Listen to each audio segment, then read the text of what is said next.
Welcome to Aspire Ada। Hello दोस्तों, क्या आप चाहते हैं कि आप चीजों को सिर्फ पढ़ा ना जाए, उनको याद किया जाए? पूरे का पूरा इंटायर जीएस कैसे याद किया जाए, हिस्ट्री, ज्योग्राफी, पॉलिटी, इकोनॉमी कैसे याद की जाए? क्या आप जब भी याद करते हैं तो आपको चीजें भूलती हैं? क्या आप लर्न करना चाहते हैं ऐसी चीजों को? पूरे हिमालय की चोटियां ऐसी याद करना चाहते हैं? नामचा, बरवा, कंचनजुंगा, मकालू, बंसालू, ढोलागिरी, हन्ना, पूर्णिमा, बद्रीनाथ, केदारनाथ, त्रिशूलनाथ, क्या आप चाहते हैं ऐसे याद करें? अराकू वैली, हार्सले वैली, लंबा सिंह, अनंथागिरी, तिरुमल्ला, पालकोंडा, वालकोंडा, सिरिसलीम, आंध्र प्रदेश की चोटियां, क्या आप ऐसे ही याद करना चाहते हैं? पूरी दुनिया की करेंसी, रुपी कहां चलता है? रुपी चलता है Maldives, Nepal, Mauritius, Indonesia, Sri Lanka, seashell, Pakistan, India, Ceylon. क्या आप याद करना चाहते हैं दिनार कहां चलता है? Libya, Jordan, Bahrain, Iraq, Serbia, Kuwait, Algeria, Tunisia. इसी तरह से चीजों को दिमाग में बिठाने के लिए आप आज ही सब्सक्राइब करें हमारे एस्पायर अड्डा यूट्यूब चैनल को, और स्क्रीन पे दिए हुए नंबर पे कॉल करके आप एस्पायर अड्डा के ऑफलाइन और ऑनलाइन बैचेस के लिए कुछ भी इंफॉर्मेशन ले सकते हैं। इसमें हम आपको बहुत सारी चीजें ट्रिक के साथ याद करवाएंगे। Thank you and God bless you. कैसे हो भाई सारे? ठीक हो? पीछे वाले 2 लेक्चर समझ आए अकाउंटेंसी के? बच्चों ने बोला था कि सर कंटिन्यू रखना, तो इसलिए तीसरा लेक्चर भी लेके आया हूँ आपके लिए। स्क्रीन के ऊपर दिख रहा होगा आपको। और ये देखो, classification of accounts in accounting. ठीक है, तो अब आज पढ़ेंगे हम टाइप्स ऑफ अकाउंट। ठीक है, तो इसमें पहला क्या है? Real account. दूसरा पर्सनल अकाउंट के बारे में पढ़ेंगे। तीसरा नॉमिनल अकाउंट के बारे में पढ़ेंगे। ठीक है जी, चलें आगे।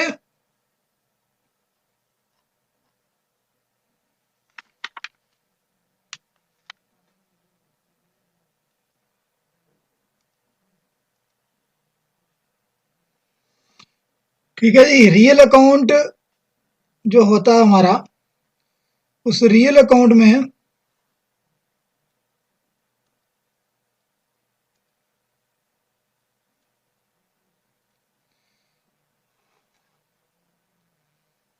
उसकी भी आगे 2 टाइप्स होती हैं। पहले हम पढ़ लेते हैं रियल अकाउंट में क्या क्या हमारे पास, उसकी डेफिनेशन क्या है। फिर उसी की डेफिनेशन से उसके आगे जो 2 पार्ट्स निकलते हैं, जिसको आपके लिए नई चीज होगी। These accounts types related to assets और properties, they are further classified as a tangible real account और इनटेंजिबल रियल अकाउंट। अब आपके लिए नई चीज आ गई बीच में कि सर टेंजिबल रियल अकाउंट क्या होता है और इनटेंजिबल रियल अकाउंट क्या होता है। ठीक है जी, उससे पहले मैंने असेस्ट आपको बताया था, जो एसेट्स थे। एसेट्स मैंने लास्ट में डेफिनेशन आपको बताई थी इसकी, कि ये क्या होता है, जो भी हम रेवेन्यू जनरेट करते हैं, जिसकी इकोनॉमिकल वैल्यू होती है।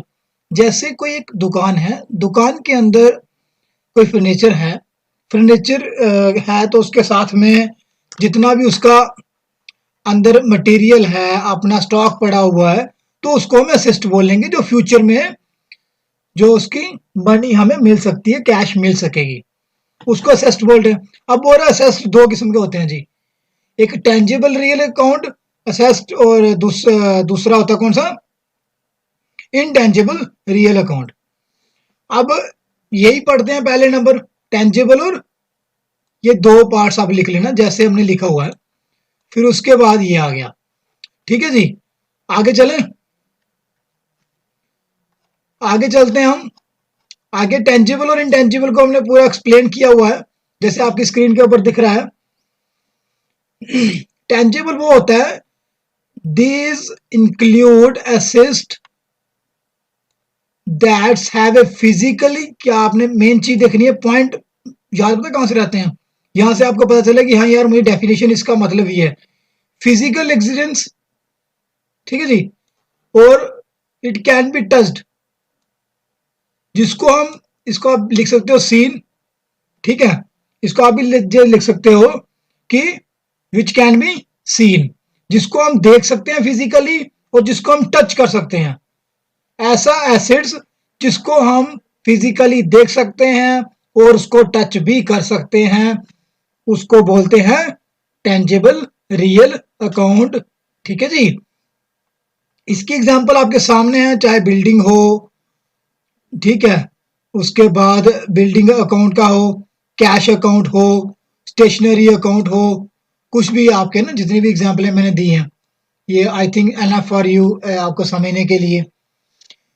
तो दूसरी बात आती है, बड़ी और सी एग्जांपलें होती हैं, बहुत एग्जांपल हैं, ठीक है, जो मेरे दिमाग में आई वो मैंने लिख दी है। दूसरा आता है intangible real account. Intangible real account, इसका रेसिप्रोकल उल्टा हो गया, ठीक है। अब आप बोलोगे सर ये ठीक है, बिल्डिंग भी ठीक है, स्टेशनरी भी ठीक है, अब नीचे वाला बताओ। तो चलें आगे। इनटेंजिबल रियल अकाउंट वो होता है, the assets do not have any physical accidents and can not be touched. ऐसी चीज, मैंने बोला ना रेसिप्रोकल है, ऊपर वाले का पूरा रेसिप्रोकल है, ना तो उसे हम देख सकते हैं ना हम उसे छू सकते हैं, ठीक है, ना हम उसको फिजिकली, उसका कोई नहीं है, और उसके साथ में हम टच भी नहीं कर सकते उसको, ठीक है जी। उसका रेसिप्रोकल हो गया। टेंजिबल हो गया, जिसको हम क्या करते हैं, देख भी सकते हैं, छू भी सकते हैं। इनटेंजिबल हो गया, जिसको हम देख भी नहीं सकते, छू भी नहीं सकते। आप बोलोगे ये कैश कैसे हुई, ऐसी कौन सी कैश है जिसको हम देख भी नहीं सकते, छू भी नहीं सकते। However, these can be measured in term of money and have value। समझ आई कि उस टर्म में ना, कि हमें इससे क्या है, मनी मिलेगी भैया, इसकी बहुत ज्यादा वैल्यू है। क्या चीज बोलते हैं ना यार, इसकी गुडविल बड़ी वो है, गुडविल है ना, ये उसने रेट अच्छा दिया, गुडविल है।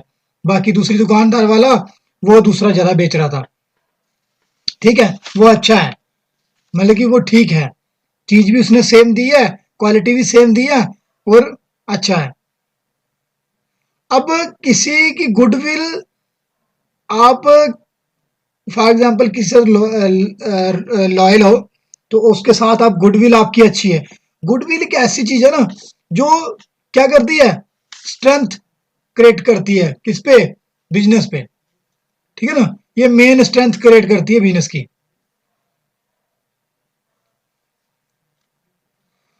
और ये ऐसी goodwill bring a money to the business, मतलब कि एक ऐसी रेपुटेशन ना, अगर बोलते हैं ना, उसकी रेपुटेशन है यार। कहने का मतलब ये है कि अगर किसी भी कंपनी का आप कोई भी चीज खरीद रहे हो, ठीक है, आपके दिमाग में सबसे पहले क्या आने वाला है, रेपुटेशन उस कंपनी की, उस कंपनी की प्रोडक्ट, उस कंपनी की वैल्यू, उस कंपनी की एसेट्स, समझ आई, उसके दिमाग में आने वाला। अगर आप कोई भी दिमाग में चीज आ रही है, वो ये है कि आप चाहे उसको कोई सर्विस दे रहे हो, चाहे आप कोई चीज प्रोड्यूस कर रहे हो, दोनों में गुडविल इंपॉर्टेंट है। मैं आपको बताता हूं, अगर आपके दिमाग में कभी आता है कि मुझे क्या लेना है, मुझे क्या लेना है,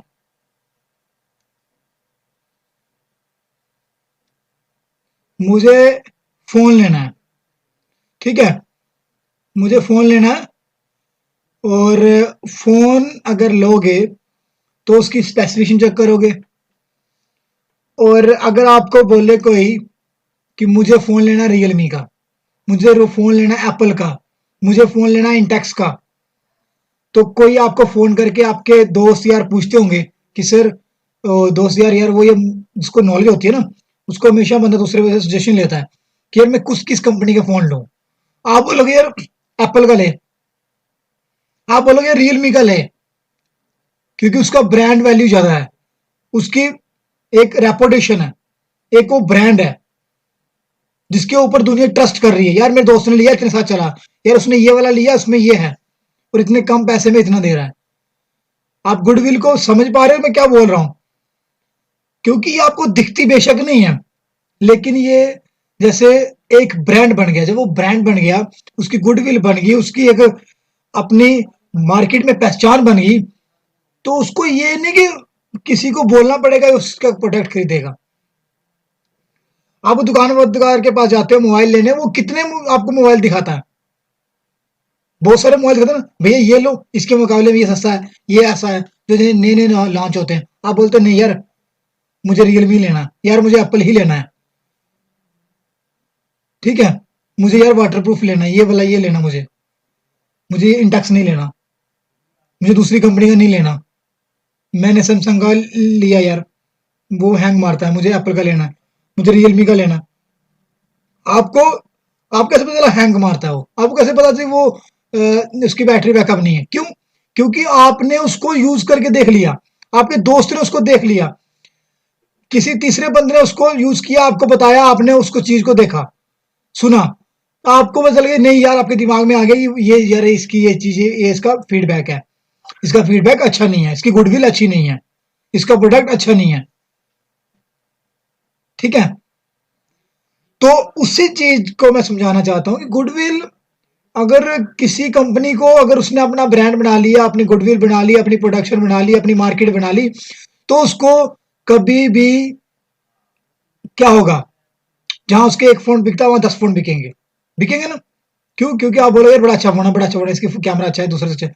तो उसी चीज को बोलना चाहता हूं कि आपको भले ही ये कैश में ना दिखता हो, लेकिन आपकी गुडविल, आपकी प्रोडक्शन, आपकी क्वांटिटी, आपकी क्वालिटी इस चीज को प्रूफ करती है कि उसके एक के फोन 10 फोन बिक के उसका पैसा किसके पास गया? कंपनी के पास। तो क्या आया? किस किस किस रूप में पैसा आया? कैश के रूप में आया ना।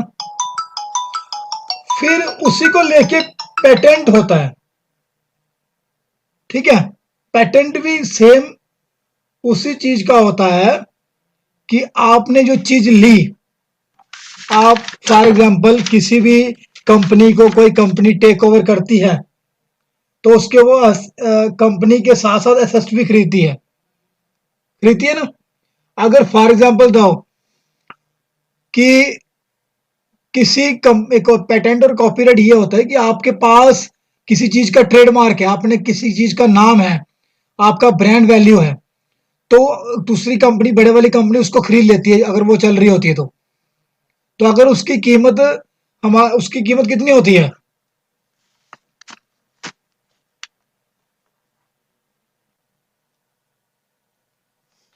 ठीक है जी।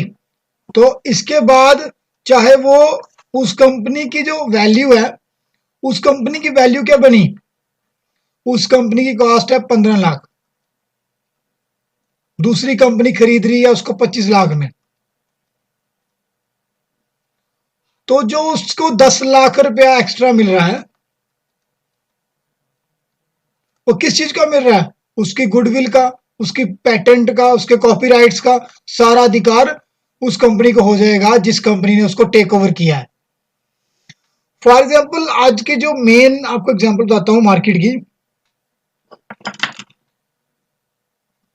पेटेंट रहता है कि अगर आज के जमाने में कोविड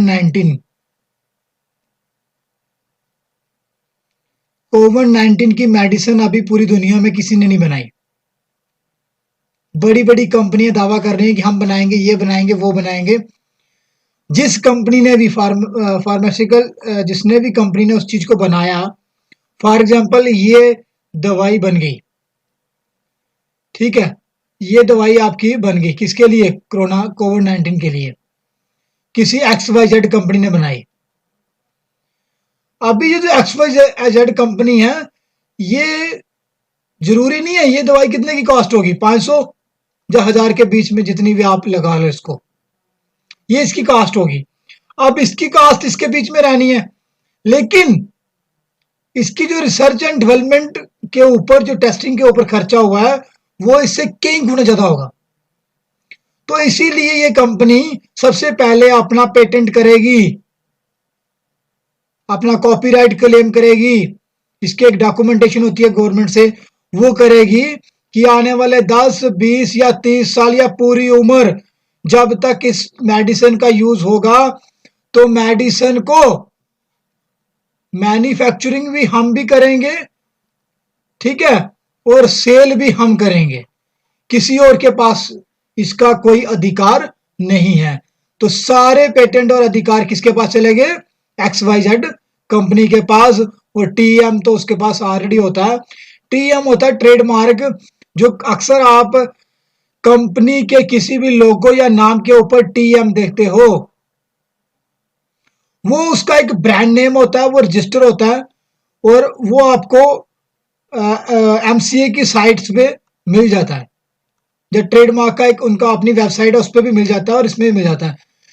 उस ट्रेडमार्क वाली का आप गवर्नमेंट की वेबसाइट है, उस पर आपको ये मिल जाएगा, उस कंपनी का TM विद लोगो। ठीक है, ये आपको ब्रीफ में कहाँ ले जा रहा हूं मैं, सॉरी, जितना आपको बताया उतना बहुत है।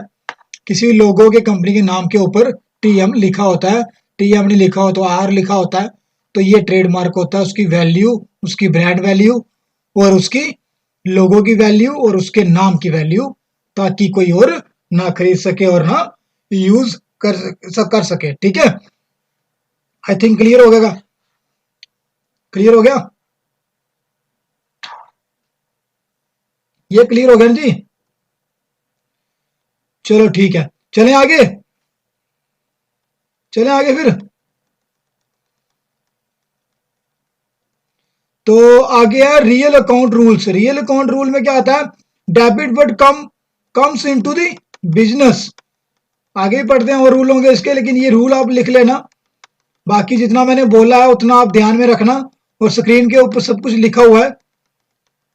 ठीक है जी, और आगे हम चलते हैं कि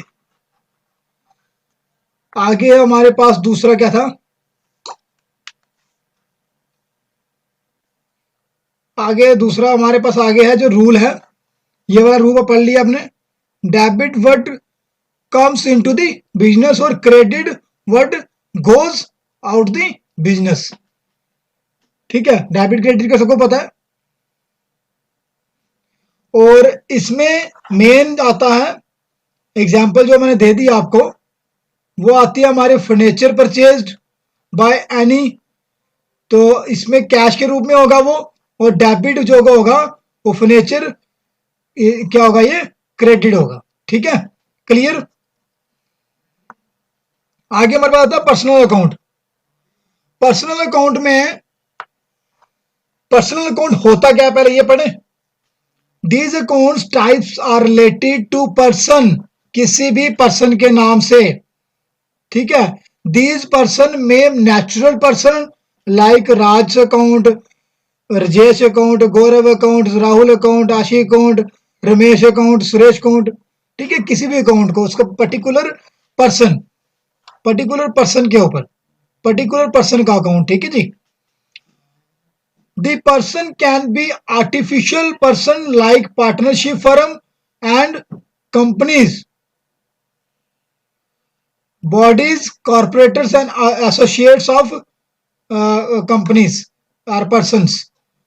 ठीक है, इसमें हमने थोड़ा सा और आगे करते हैं सिस्टम को, इसको थोड़ा एक्सप्लेन करते हैं। इसके आगे एक और है, वो है हमारे पास पर्सनल अकाउंट में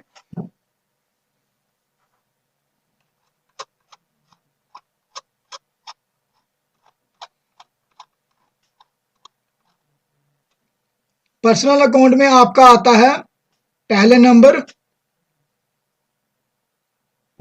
नेचुरल अकाउंट, जो किसी पर्सन के ऊपर चलता है ना, तो उसमें आता है नेचुरल अकाउंट। इस अकाउंट की डेफिनेशन बनती है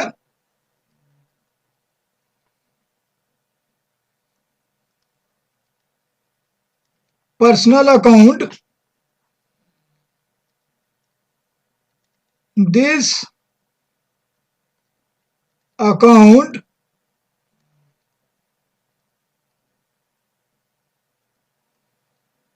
records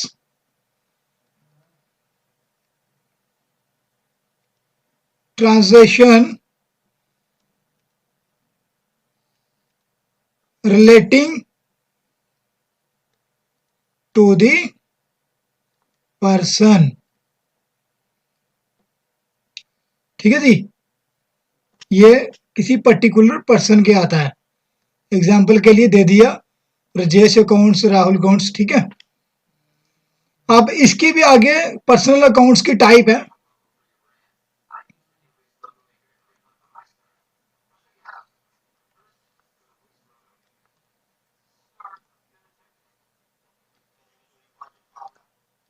पर्सनल अकाउंट पहली आती है इसकी नेचुरल अकाउंट।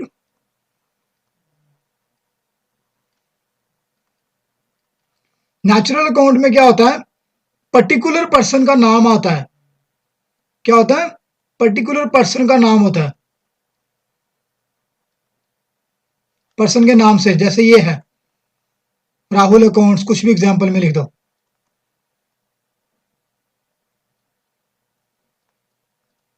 ठीक है, राम श्याम कुछ भी लिख दो यार।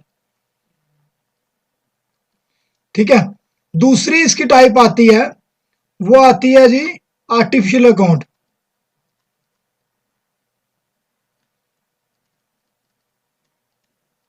आर्टिफिशियल अकाउंट में होता है नेम ऑफ द बिजनेस, किसी बिजनेस के नाम पे अकाउंट।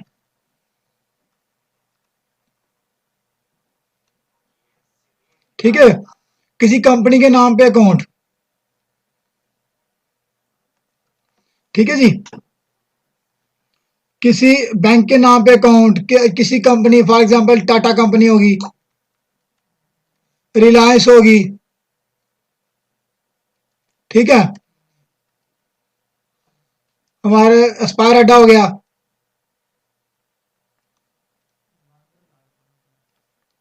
एस्पायर लाइब्रेरी होगी।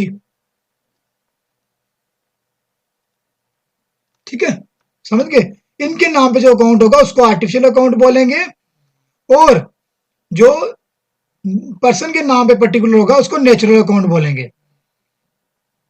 ठीक है जी, इसकी इसकी जो आपके क्या नाम है, नाम आ गया ना, तो इसका आर्टिफिशियल का ये आ गया नीचे, ये नाम एग्जांपल आ गई, Rajesh and Suresh trading company, XYZ company, XYZ bank limited, C company. ठीक है, क्लियर है, ये रिप्रेजेंट करेगा पर्सनल अकाउंट के ना। ठीक है, पर्सनल अकाउंट में आर्टिफिशियल को ये रिप्रेजेंट करेगा। क्लियर, आगे आता है रिप्रेजेंटेटिव। तो इसमें रिप्रेजेंटेटिव अकाउंट जो आता है पर्सनल, इसमें आगे वाला तीसरा ये आपका ये है रिप्रेजेंटेटिव अकाउंट। ठीक है, दूसरा आपका ये है और तीसरा आपका ये है नेचुरल पर्सनल अकाउंट। क्लियर है, पहला ये, दूसरा ये, दूसरे एग्जांपल आ गई, पहले एग्जांपल आ गई। अब हम तीसरे की तरफ बढ़ते हैं। तीसरे में क्या होता है, आपको दिख ही रहा होगा, तीसरे में होता है ग्रुप ऑफ पर्संस। क्या होता है, ग्रुप ऑफ पर्संस। यहां एक इंसान नहीं, ज्यादा इंसान यहां काम करते हो, उसके नाम का जो अकाउंट होता है वैसे उसको बोलते हैं। जैसे फॉर एग्जांपल हमारी कंपनी में, किसी भी कंपनी में कितने कम से कम भी हमारे पास किसी कंपनी में 10,000 क्या है, 10,000 क्या है, इंप्लॉइज हैं, उनको हमने देनी है सैलरी। तो when it is payable to employee, it is known as how much amount to payable to each of the employee, but collectively is called salary payable. Account में तो ऐसे लिखे हैं ना, सैलरी पेएबल अकाउंट। लेकिन अगर एक 10,000 बंदों का या 1,000 बंदों का, 500 या 1,500 बंदों का, या 10,000 बंदों का, 8,000 बंदों का, किसी भी इंसान का हमने हिसाब रखना है, उसको 1 लाख देना है, तो वैसे करके हम इसको, इनको बोले जी इनको 10 लाख दे दो। 10 लाख लिखना तो हमने खर्चे में ही है ना, वो बाद में बैलेंस शीट बताएंगे कैसे करते हैं। 10,000 दे दिया, 10 लाख दे दिया या 20 लाख दे दिया, जितना उनका अलग अलग जिनकी सैलरी अलग अलग होगी, तो हिसाब में रखना मुश्किल है, इसीलिए हम उसको खर्चे में लिखते हैं और अकाउंट में बताते हैं कि हमने इतना पैसा दिया है, जो आउटस्टैंडिंग अमाउंट होता है। ठीक है जी, जो देना होता है हमने। इसका रूल ये है कि डेबिट द रिसीवर और क्रेडिट बाय द गिवर। ठीक है, इसका रूल नंबर ये है कि रूल पहले याद रखना, debit the receiver and credit the giver. Okay, इसमें एग्जांपल और देते हैं, goods sold to Suresh in the transaction Suresh is personally account. ये आपको कम से कम उसमें क्वेश्चन आ सकता है एमसीक्यू में, इसमें एमसीक्यू में आपको क्वेश्चन आएगा एक, देखना। ठीक है, और एमसीक्यू का क्वेश्चन बनना है कि हाँ ये इसने खरीदा, सुरेश ने गुड्स खरीदे हैं, स्लॉट किए हैं, और उसमें सुरेश क्या है, तो सुरेश क्या पर्सनल अकाउंट पढ़ा हमने पीछे, सुरेश क्या है पर्सनल अकाउंट है। ठीक है जी, क्लियर है। तो his account is debit the entire at the receiver, तो इसी की एग्जांपल है क्रेडिट और रिसीवर की। ठीक है, आगे लास्ट और तीसरा हमारा आखिर इसमें है नॉमिनल। नॉमिनल को पढ़ते हैं। नॉमिनल में हमारे पास आता है,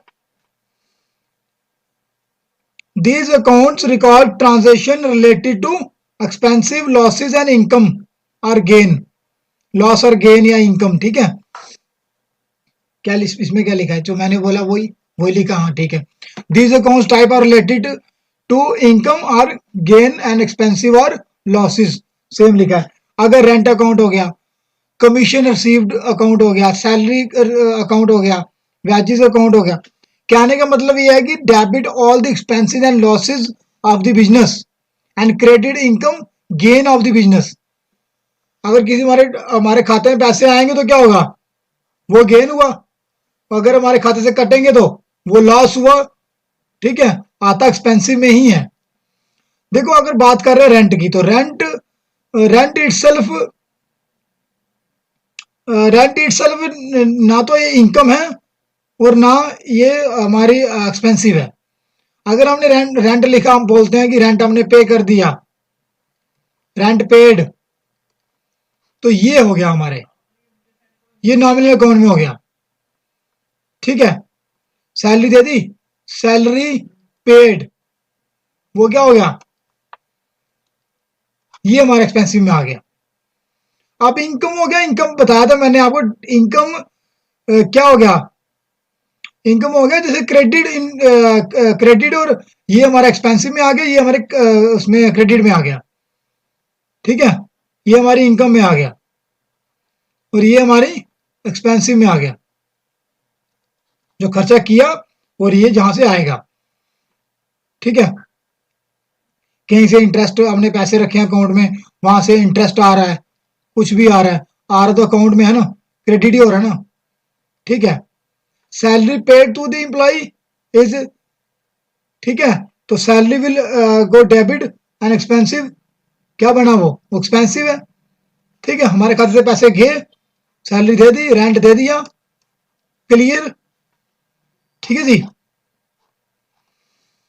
और फॉर एग्जांपल व्हेन इसमें हमारे रिसीव हुआ इंटरेस्ट ऑफ डिस्काउंट, या इंटरेस्ट हुआ हमारे क्रेडिट हुआ अपने अकाउंट में। ठीक है, वो इनकम होगी, रेंटलिटी होगी। ठीक है, तो इस अकाउंट में बेसिकली डिपेंड करता है कि इसमें सम अकाउंट्स अकाउंटिंग आते हैं, कैश वाला अकाउंट आ गया। ठीक है जी, कैश वाला अकाउंट आ गया, इनकम अकाउंट आ गया, एक्सपेंसिव क्या क्या गए, तो एक्सपेंसिव में एक्सपेंडिचर जितना भी ट्रैक करेगा हमारा, हमारे पर कर्ज कितना, लायबिलिटी कितनी है, इक्विटी कितनी है। ठीक है, इक्विटीज कितनी है, तो हमारे पे लोन कितना है, डेबिट कितना है, तो ये सम जो हमारे these are some other accounts in the accounting as well as, तो ये भी करते हैं रोल ना प्ले। तो आगे हम पढ़ेंगे इसके बारे में डीप, आप चिंता नहीं करो। तो यहाँ तक रखो, ज़्यादा लंबा नहीं खींचेंगे, अगर मैं आगे पढ़ाना शुरू कर दूंगा और तो आपको समझ नहीं आएगा, ऊपर चला जाएगा। तो होपफुली इतना आपको समझ आ गया होगा कि हमने क्या क्या पढ़ा है, रियल अकाउंट पढ़ा है, ठीक है जी। और इसमें रियल अकाउंट पढ़ा हमने, पर्सनल अकाउंट और नॉमिनल अकाउंट पढ़ा है, ठीक है। रियल में टेंजिबल और इनटेंजिबल आ गया, और पर्सनल में हमारे पास क्या क्या आया, पर्सनल में हमारे पास नेचुरल अकाउंट आया, आर्टिफिशियल अकाउंट आया और रिप्रेजेंटेटिव अकाउंट आया, ठीक है, ठीक है। Representative personal account, natural personal account और आर्टिफिशियल पर्सनल अकाउंट, ये तीन आ गए। और लास्ट में हमने नॉमिनल अकाउंट पढ़ लिया, जिसके बारे में पूरा ब्रीफ में मैंने बता दिया, ठीक है। तो इसी के साथ आप इसको शेयर करो, लाइक करो, कमेंट करो, और हमारे इंस्टाग्राम के और फेसबुक का पेज एस्पायर अड्डा जम्मू @एस्पायर अड्डा जम्मू में उसको करो। और साथ में एक चीज कर लो, अपने छोटी सी आपको रिक्वेस्ट है,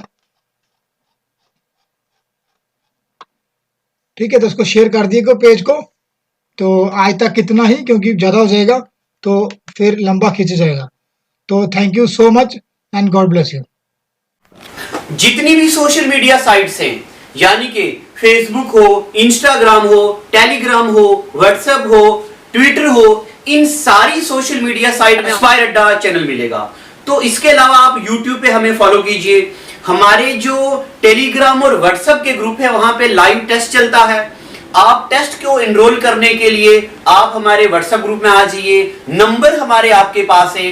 और अगर आप घर बैठ के कंप्लीट कोर्स की क्लासेस एंजॉय करना चाहते हैं, हमारी एंड्रॉइड ऐप जो कि बहुत जल्द लॉन्च होने वाली है, उसके अलावा हमारी जो वेबसाइट है, आप उस पे हमारे ऑनलाइन पोर्टल पे भी सारी वीडियोस और सारे पीडीएफ नोट्स एक्सेस कर सकते हैं। ये नोट हमने खुद अपने हाथों से लिखे हैं, कोई भी टाइप नोट नहीं है, बेहतरीन नोट्स हैं। Thank you, God bless you.